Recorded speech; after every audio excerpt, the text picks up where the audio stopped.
Olá, tudo bem? Eu sou o professor Leandro Cordioli e hoje eu vou falar a respeito dos princípios de justiça, especificamente sobre a Lei de Radamantes. Você já ouviu falar sobre a Lei de Radamantes? Essa série de vídeos é fortemente inspirada nessa obra que é A Justiça e o Direito Natural. Nessa obra, Kelsen traz um capítulo em que ele discute cada um dos princípios de justiça e faz oposições contra a objetividade e a verdade por trás desse princípio de justiça. Então eu estou fazendo essa série de vídeos que eu não me limito a estudar os princípios de justiça apresentados por Kelsen.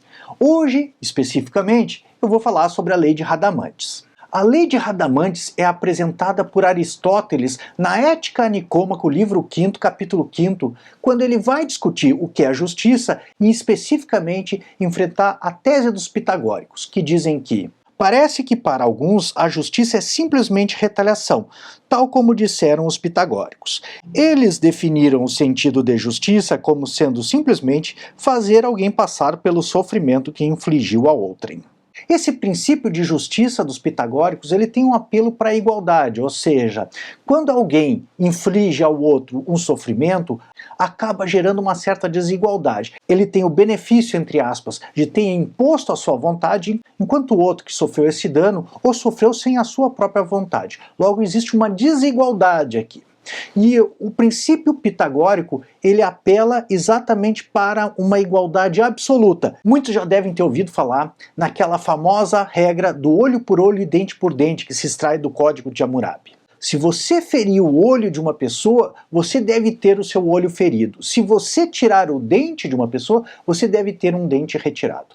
O que o Aristóteles vai dizer que isso não é justiça, nem a justiça distributiva, que é uma proporcionalidade geométrica, nem a justiça comutativa, que é uma proporcionalidade aritmética. Haja vistas que a igualdade da justiça é sempre uma proporcionalidade, não uma igualdade absoluta. Por isso, diz Aristóteles, nem a justiça enquanto distribuições de bens e encargos, nem a justiça no que diz respeito à correção das trocas involuntárias, diz respeito a essa lei de Radamantes, ou seja, a lei que prescreve que se alguém sofrer aquilo que por sua ação obrigou a sofrer, terá acontecido justiça de modo correto. Vale a pena também chamar a atenção que não é apenas uma questão de mal pelo mal, porque esse princípio da reciprocidade também obriga a pessoa a devolver o bem com o bem. Então, mesmo segundo essa lei de Radamantes, não há justiça apenas quando aquele que fez o mal padece aquilo que ele fez, mas também há de haver aquele que faz um bem ser tratado com o bem equivalente. Aristóteles vai chamar a atenção que as pessoas confundem esse princípio de Radamantes de padecer aquilo que você fez com a justiça na medida em que, muitas vezes, se você sofre um mal e não consegue retribuí-lo, é sinal de que você não é um cidadão, é um escravo, está abaixo da linha da cidadania. Então, diz Aristóteles, na antiga Grécia, muitos confundiam com justiça. O que Aristóteles vai sustentar é que a justiça corretiva é aquela que mantém unidas as sociedades. E na justiça corretiva não há uma igualdade absoluta. O que se busca é uma proporcionalidade entre os bens trocados para que alguém não fique com uma vantagem indevida, ou mesmo quando alguém cause uma agressão a outra pessoa, que essa agressão seja devolvida proporcionalmente. É interessante notar que muitas más interpretações da justiça aristotélica consideram que a justiça corretiva, aquela que busca uma igualdade proporcional aritmética, busca uma igualdade absoluta, quando, em realidade, o próprio Aristóteles considera que isso não é justiça. Então, mesmo na justiça corretiva, que é aquela justiça que busca corrigir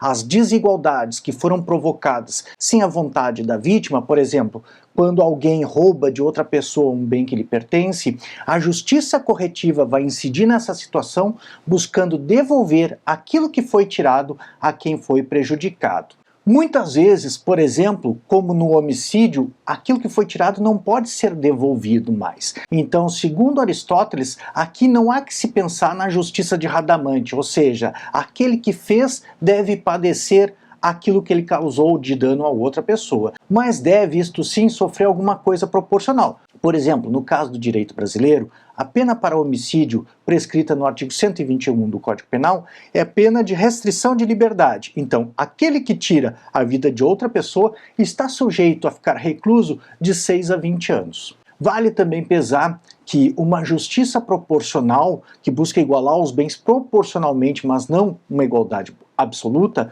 não é algo arbitrário. Por quê? uma ofensa mais grave e intencional deve ser punida com uma pena mais severa do que uma ofensa menos grave ou que não seja intencional. Então existe uma proporcionalidade entre as penas, como por exemplo o próprio direito brasileiro, que busca punir mais severamente o crime de homicídio do que o crime de lesão corporal. Ademais, Aristóteles diz que essa busca de reciprocidade, de devolver o bem com o bem, ou de devolver o mal recebido, é o que mantém unidas as comunidades políticas. E esse é o princípio de Radamantes, que é aquele que diz que há justiça quando alguém padece aquilo que causou ao outro. Contudo, vimos que não é exatamente isso que seja justiça. A justiça busca igualdade, busca reciprocidade, mas uma igualdade proporcional aritmética nas trocas. Muito obrigado por assistir esse vídeo, espero que você tenha gostado. Se você gostou desse vídeo, não esqueça de curti-lo e compartilhá-lo com os teus amigos nas tuas redes sociais. Essa é uma grande forma de apoiar o nosso trabalho e ajudar a difundir as teorias da justiça e do direito. Não esqueça também de conferir aqui na descrição do vídeo, pois eu vou deixar links para muitos outros vídeos e para materiais de leitura que você pode aprofundar os teus estudos na teoria da justiça. Um abração, uma boa semana, são os votos do professor Leandro Cordioli.